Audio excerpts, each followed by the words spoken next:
कृष्ण हमें बताते हैं, होली कब से मनाई जा रही है। ये सवाल तो आपके मन जरूर आया होगा। क्या आप ये जानते हैं? ये जानना वाकई दिलचस्प है कि होली आज से 41 लाख वर्ष पहले, यानी रामकृष्ण के काल से भी पहले, सतयुग से मनाई जा रही है। एक युग जिसके साथ प्रायः सब कुछ खत्म हो जाता है, होली उसे पार कर भी दूसरे युगों में प्रवेश करते हुए कलयुग में भी न सिर्फ हमारी खुशियों का कारण है, बल्कि यह संदेश देने में भी सक्षम है कि हर बुराई का अंत निश्चित है। होली मनाने की शुरुआत कब और कैसे हुई, इस प्रश्न पर ज्योतिषाचार्य कहते हैं, इस बारे में कई कथाएं प्रचलित हैं, किंतु सबसे पुरानी और प्रचलित कथा सतयुग है। ऐसे में कह सकते हैं कि होली सतयुग से मनाई जाती रही है। वो आगे कहते हैं, 4 युग होते हैं, सतयुग, त्रेता, द्वापर और कलयुग। हमारे शास्त्रों में एक युग लाखों वर्षों का बताया गया है। सतयुग करीब 17,28,000 वर्ष, त्रेतायुग 12,96,000 वर्ष, द्वापर युग 8,64,000 वर्ष, तो कलियुग 4,32,000 वर्ष का होना है। इस हिसाब से ही गणना कहती है कि होली 39 लाख वर्ष पहले सतयुग से मनाई जा रही है। तब भगवान ने नरसिंह अवतार लिया था और हिरण्यकश्यप का वध किया था। त्रिदेव इस सृष्टि का संचालन करते हैं। ब्रह्मा सृजक हैं, विष्णु पालनहार तो शिव संहारक। इसके साथ ही विष्णु संतुलन बनाए रखने के लिए भी समय समय पर अवतार लेते रहते हैं। गरुड़ पुराण में भगवान विष्णु के 10 अवतारों का जिक्र है। सतयुग में उन्होंने मत्स्य, हयग्रीव, कूर्म, वाराह और नरसिंह अवतार लिया, तो त्रेता में वामन, परशुराम और श्रीराम का। द्वापर में वह श्री कृष्ण रूप में भक्तों के बीच आए। कलयुग में वह कल्कि अवतार लेंगे। वह समय कलयुग और सतयुग के संधि काल का होगा। अभी तो कलयुग की शुरुआत ही हुई है।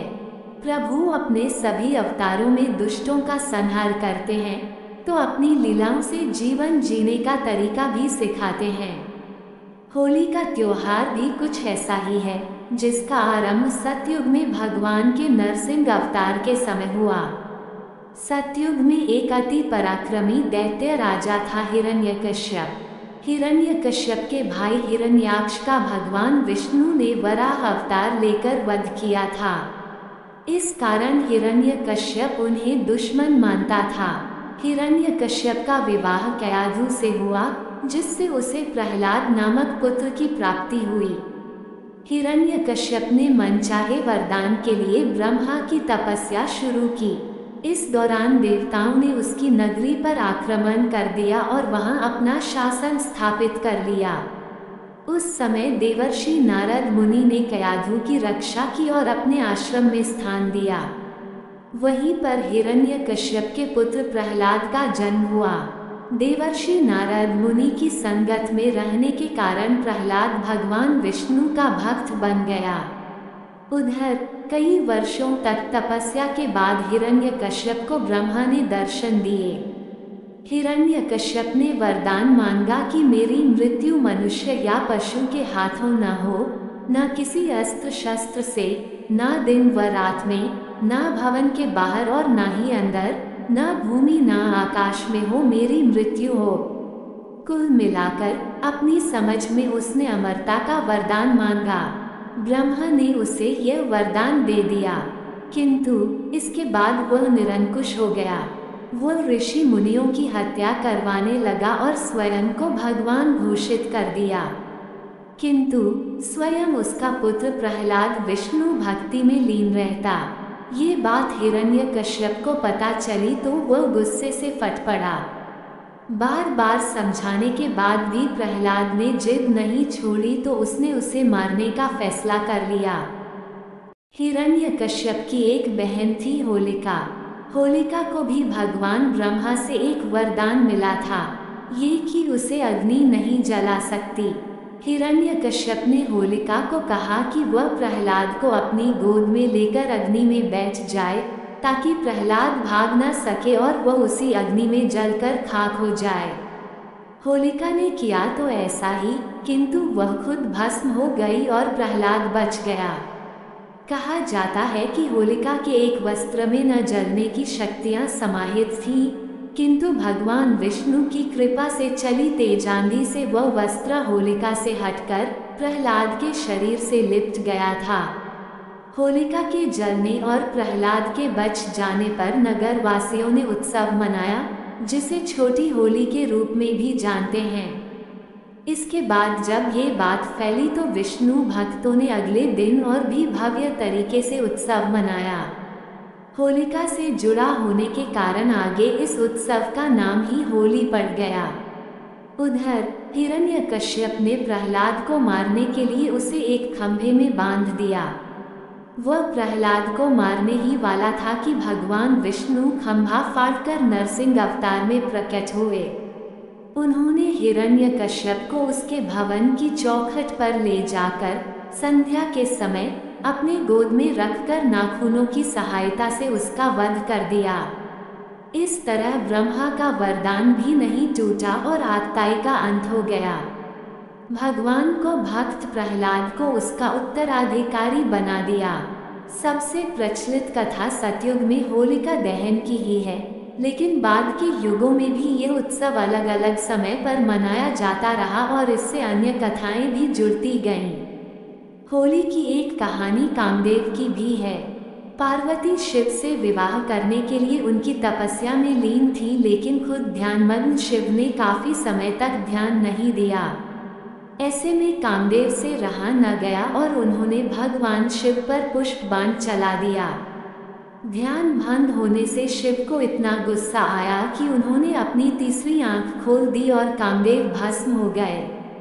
कामदेव के भस्म होने पर उनकी पत्नी रति रोने लगी और कामदेव को जीवित करने की गुहार लगाई। इसके अगले दिन क्रोध शांत होने पर शिव ने कामदेव को पुनर्जीवित कर किया। माना जाता है कि कामदेव के भस्म होने पर होलिका जलाई जाती है, तो उनके जीवित होने की खुशी में रंगों का त्योहार होली मनाई जाती है। महाभारत काल यानी द्वापर में युधिष्ठिर को प्रभु श्री कृष्ण ने एक कहानी सुनाई। एक बार श्री राम के पूर्वज रघु के शासन में एक असुर महिला थी। उसे कोई नहीं मार सकता था, क्योंकि उसे एक वरदान था। एक दिन गुरु वशिष्ठ ने बताया कि उसे मारा जा सकता है यदि बच्चे अपने हाथों में लकड़ी के छोटे टुकड़े लेकर शहर के बाहरी इलाके के पास चले जाएं और सूखी घास के साथ उनका ढेर लगाकर जला दें। फिर उसके चारों ओर परिक्रमा करें, नृत्य करें, ताली बजाएं, गाना गाएं और नगाड़े बजाएं। फिर ऐसा ही किया गया और वह असुर मारी गई। कहा जाता है कि इसके बाद से बुराई पर जीत के प्रतीक के रूप में होली मनाई जाती है। होली सबसे अधिक प्रसिद्ध हुई द्वापर युग यानी श्री कृष्ण के युग में। पौराणिक कथा के अनुसार कंस को पता चला कि श्री कृष्ण गोकुल में हैं, लेकिन यह नहीं पता था कि कहाँ। इसके बाद उसने पूतना नामक राक्षसी को गोकुल में जन्म लेने वाले सभी बच्चों को मारने को कहा। पूतना वेश बदलकर स्तनपान के बहाने शिशुओं को विषपान करा देती थी, लेकिन कृष्ण ने दुग्धपान करते हुए ही पूतना के प्राण खींच लिए। पूतना के वध पर खुशियां मनाई गईं और यह एक कहानी भी होली से जुड़ गई। हिंदू धर्म के सभी त्योहार में खुशियां हैं, लेकिन इसके पीछे गंभीर संदेश भी है।